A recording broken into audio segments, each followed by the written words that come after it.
바울이 받은 그리스도의 깊은 계시의 말씀사. 그래서 우리가 이러한 걸 이해를 해야 된다.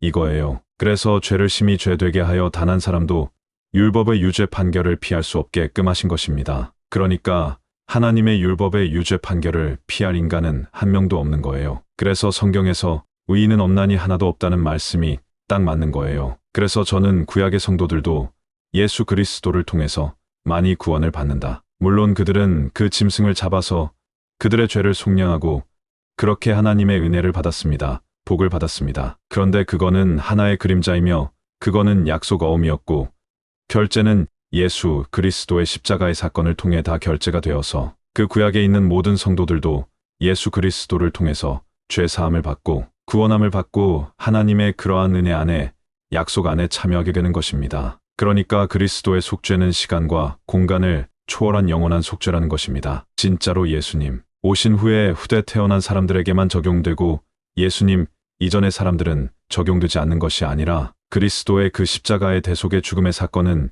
이 역사 안에 이루어졌지만 그 효력은 시간과 공간을 초월하여 영원부터 영원까지 이르는 구원의 사건이라 이거예요. 엄청나게 중요한 겁니다. 그래서 우리 예수님이 우리의 생명이 되시는 거예요. 우리의 구원이 되시는 거예요. 온 세상 만민이 바라봐야 할 그 주님이세요. 그러니까 우리 예수님께서 아브라함이 나의 때 볼 것을 보고 기뻐하였다고 했어요. 아브라함은 자기 독자 이삭을 그렇게 드렸습니다. 하나님 앞에 드렸을 때 아브라함은 예수 그리스도를 통해 온 세상 만민을 위한 구원의 주가 오셔서 온 세계 만민의 모든 문제 죄의 문제를 해결할 것을 아마 내다봤을까요? 아마 그 그리스도가 오셔서 온 세상 만민을 위한 그 구원의 역사를 이룰 것을 아브라함이 내다봤는지도 모르죠. 그 정도로 아브라함이 그리스도의 때를 볼 걸 기뻐했다는 거예요. 왜 그 그리스도를 통해서 천하 만민이 복을 받기 때문에 하나님의 사랑과 은혜를 받기 때문에 아브라함이 그걸 내다본 거예요.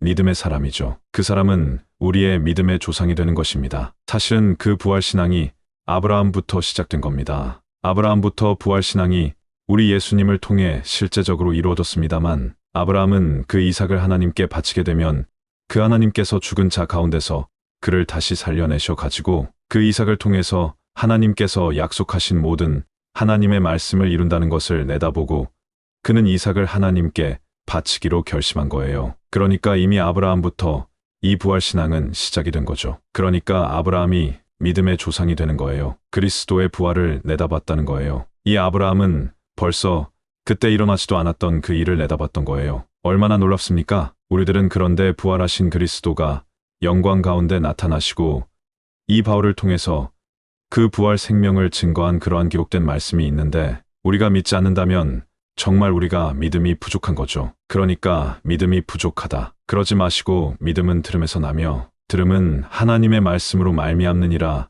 이 기록된 말씀, 성경을 읽어야 된다니까. 그리고 이 말씀을 저와 같은 목회자들, 목사들은 증거해 줘야 돼. 누구를? 예수 그리스도를. 그래서 듣도록 해야 돼요. 그래서 들으면 어떻게 돼요? 듣는 자들마다 개인적으로 성경을 읽게 되죠. 듣고 그리스도와에 대한 어떤 그런 충격이 오게 되면 와, 정말 예수 그리스도 안에 모든 약속이 있고 구원이 있고 생명이 있고 아담 안에 있는 그 모든 문제를 우리 예수님이 다 해결하셨구나. 이걸 내다보니까 여러분의 문제가 그 그리스도 안에 해결되는 거예요. 아담의 문제가 아니고 우리의 문제라니까. 그리고 하나님은 하나님의 아들을 율법 아래 나게 하시어 율법에 따라 할렐루야. 하나님은 그래서 율법 아래 모든 온 인류는 율법 아래에서 죄의 포로가 다 돼 가지고 한 명도 못 빠져나가요. 이 율법 아래 가면 한 인간도 빠져나갈 수가 없어요. 그래서 히브리서에 가면 아브라함을 거론하고 노아를 거론하고 많은 위대한 신앙의 인물들 다 거론합니다. 다 어떻게 해요? 믿음으로. 그들이 믿음으로 모든 일을 구약의 성도들이 믿음으로 하나님의 뜻에 합당한 사람으로 살았던 거예요. 믿음으로 우리도 그러니까 믿음으로 이 길을 가야 되는데 최근에 와서 경건주의자들, 신비주의자들, 어떤 은사주의자들, 능력주의자들, 신사도 운동 이런 거 하면서 믿음이 아니라 능력으로 신비로 인간의 능력을 앞세우는 거예요. 우리 예수님을 믿는 믿음이 중요한 거예요. 할렐루야. 그리스도에 대한 믿음을 바울 사도를 통해서 그것을 바울에게 가르치시려고 아시아에서 살 소망이 끊어진 거예요. 죽은 자를 살리신 하나님만을 의지하는 믿음의 사람으로 바울을 일으켜서 이 성경을 기록하게 하시려고 바울에게 그 아시아에서 그러한 엄청난 고난을 허락하신 겁니다. 이 성경을 기록해야 되니까 할렐루야 예수님만 의지하시길 바랍니다.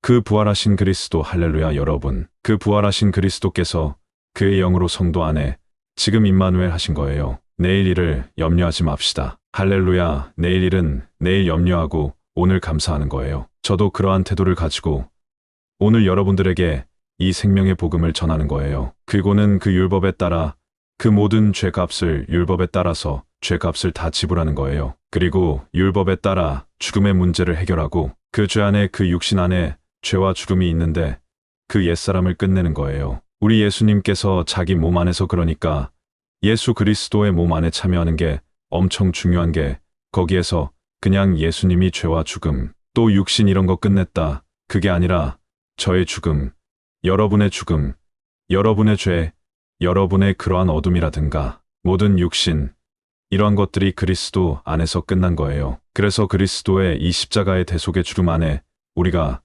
그 몸에 참여해야 되는 거예요. 그래야만 우리가 해방이 됩니다. 자유함을 얻습니다. 그리고는 거기에서 그 죽음 안에 들어가셨는데 알고 보니까 사망의 권세 잡은 자가 그 사망의 권세를 가지고 사람을 볼모로 하나님께 대적을 하는 거예요. 그 마귀를 그 죽음 안에 들어가셔서 그 안에서 마귀의 권세를 깨뜨리고 그의 무장을 해제시켜버린 거예요. 할렐루야. 그래서 우리 주님께서 요한계시록 한 장의 사망과 음부의 열쇠를 내가 가졌노니라고 그런 거예요. 우리 주님에게 모든 주도권이 다 넘어온 거예요. 할렐루야. 살고 죽느냐 이런 문제는 마귀한테 있는 게 아니라 우리 예수님께 다 달린 거예요. 그러니까 우리 예수님께 가야 사는 거예요. 할렐루야. 그래서 우리 주님이 다 해결해버린 거예요. 율법에 따라 하나님의 법에 따라 그렇게 한 거예요. 세상까지도 다 끝내고 그래서 예수님 안에는 새 창조가 이루어진 거고요. 옛 창조는 지금도 병행해서 나가고 새 창조가 이 세계 역사 안에 들어온 거예요.